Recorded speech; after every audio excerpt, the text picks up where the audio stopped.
Komisi Pemberantasan Korupsi resmi menahan Hendy Priyo Santoso, mantan Direktur Utama PT Perusahaan Gas Negara atau PGN periode 2008 hingga 2017. Penahanan dilakukan setelah pemeriksaan intensif terkait dugaan tindak pidana korupsi dalam perjanjian jual beli gas antara PGN dan PT Inti Alasindo Energi atau IAE. Selesai diperiksa di Gedung Merah Putih KPK Jakarta pada Rabu 1 Oktober, Hendy keluar dengan mengenakan rompi oranye khas tahanan KPK. Pada hari ini, KPK mengumumkan penahanan terhadap satu orang tersangka, yakni HPS selaku Dirut PGN periode 2008 hingga 2017. Penahanan dilakukan selama 20 hari pertama, terhitung mulai 1 hingga 20 Oktober 2025. Di Rutan Cabang KPK Merah Putih, ujar PLT Deputi Penindakan dan Eksekusi KPK, Asep Guntur Rahayu. Kasus ini bermula sejak tahun 2017. PT IAE, perusahaan distribusi gas di Jawa Timur, tengah menghadapi kesulitan keuangan. Komisaris perusahaan, Iswan Ibrahim, kemudian mendorong Komisaris Utama sekaligus pemegang saham mayoritas, Arso Sadewo, untuk mencari mitra strategis. Arso pun menawarkan kerjasama kepada PGN dengan skema pembayaran di muka sebesar 15 juta dolar Amerika Serikat. Melalui perantara Yugi Prayanto, Arso bertemu dengan Hendy. Pertemuan ini berujung pada kesepakatan agar PGN membeli gas dari IAE.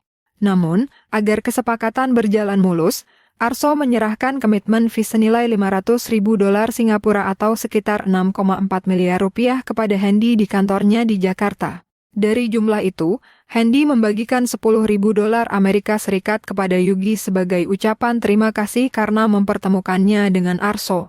Bahwa kemudian, atas komitmen fee tersebut, HPS memberikan sebagian uang sejumlah 10.000 dolar Amerika Serikat kepada YG sebagai imbalan, jelas Asep.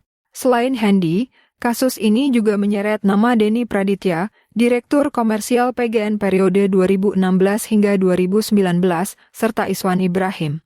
Keduanya lebih dulu ditetapkan sebagai tersangka dan kini berstatus terdakwa di Pengadilan Tipikor Jakarta. Dalam dakwaan terhadap Denny, nama Hendy bahkan disebut turut menerima keuntungan dari transaksi tersebut. KPK menegaskan bahwa praktik jual beli gas ini menimbulkan kerugian negara hingga 15 juta dolar Amerika Serikat atau sekitar 247 miliar rupiah. Untuk memperkuat bukti, penyidik KPK menyita uang tunai senilai 1 juta dolar Amerika Serikat sekitar 16,6 miliar rupiah serta menggeledah 8 lokasi berbeda yang diduga terkait kasus ini. Hendy dijerat pasal 2 ayat 1 dan atau pasal 3 Undang-Undang Nomor 31 Tahun 1999 tentang Pemberantasan Tindak Pidana Korupsi, sebagaimana diubah dengan Undang-Undang Nomor 20 Tahun 2001. Junto pasal 55 ayat 1 ke 1 Kitab Undang-Undang Hukum Pidana KUHP. Jika terbukti bersalah, ia terancam pidana penjara maksimal 20 tahun serta denda hingga 1 miliar rupiah. Penahanan Hendy menjadi bagian lanjutan dari penanganan perkara yang lebih dulu menjerat Denny Praditya dan Iswan Ibrahim. KPK menyebut penelusuran aliran dana masih terus dilakukan untuk mengungkap peran para pihak yang diduga turut menikmati keuntungan dari proyek gas tersebut. Nama Hendy Priyo Santoso bukan sosok asing di dunia BUMN. Setelah hampir 1 dekade memimpin PGN, ia dipercaya menjabat sebagai Direktur Utama Semen Indonesia Group pada tahun 2017 hingga 2021. Kemudian pada tahun 2021, Hendy diangkat sebagai Direktur Utama Mining Industri Indonesia atau MIND ID, holding BUMN pertambangan yang membawahi perusahaan raksasa seperti Antam, Inalum, Timah, hingga Freeport Indonesia. Dengan penahanan Hendy, KPK menegaskan bahwa penindakan kasus korupsi tidak hanya menyasar pejabat level menengah, melainkan juga tokoh besar yang pernah memimpin perusahaan strategis milik negara. Kami memastikan proses hukum berjalan transparan dan akuntabel. Tidak ada toleransi bagi praktik korupsi yang merugikan negara, tegas Asep. Adapun konstruksi perkaranya, pada sekitar tahun 2017 PT IAE atau PT IG yang merupakan bidang usaha distribusi gas di Provinsi Jawa Timur mengalami kesulitan keuangan yang membutuhkan pendanaan.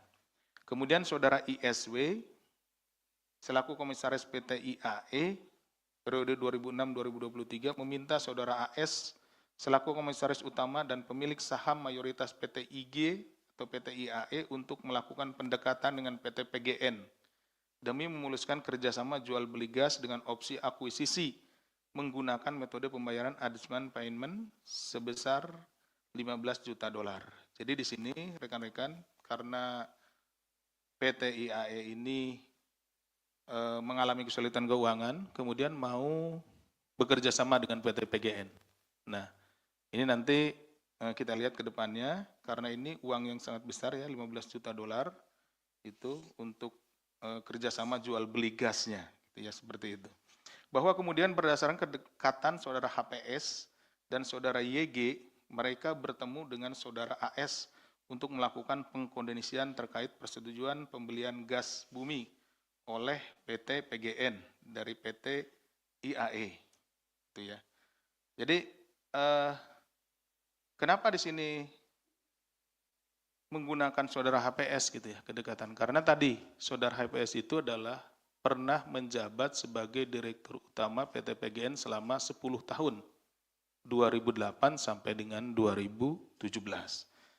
Sebagai bentuk tindak lanjut pertemuan tersebut, saudara AS, saudara ISW, dan saudara DP selaku Direktur Komisarial PT PGN 2016-2019 melakukan pertemuan untuk menyepakati rencana kerjasama PT PGN dan PT IAE. Dimaksud, setelah kesepakatan tersebut, saudara AS memberikan komitmen fee sebesar 500.000 US dollar kepada HPS di kantornya yang berlokasi di Jakarta. Jadi IAS hanya memuluskan perjanjian ya jual beli gas yang akuisisi sebesar 15 juta US dollar tersebut.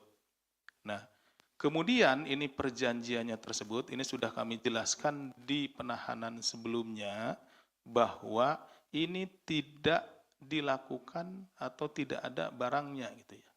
Jadi ini kemudian digunakan untuk membayar utang-utang PT IAE, TIG itu.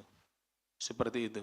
Nah, keterlibatan saudara HPS ini tadi ya, bagaimana kontrak ini atau perjanjian ini kemudian bisa goal ya, atau bisa terjadi karena ya memang ada pengaruh dari saudara HPS ini yang mantan dari Direktur Utama PT PGN, dan kemudian juga ada komitmen fee-nya ya setelah ini kontrak ini berjalan atau bisa gitu ya terjadi, yang bersangkutan dapat 500.000 US dollar.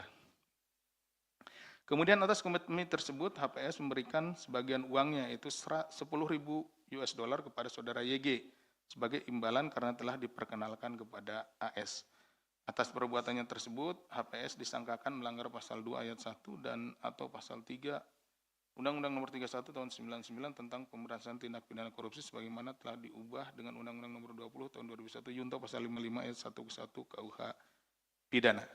Demikian yang bisa kami sampaikan. Terima kasih atas perhatiannya. Saya kembalikan kepada Mas Jubir.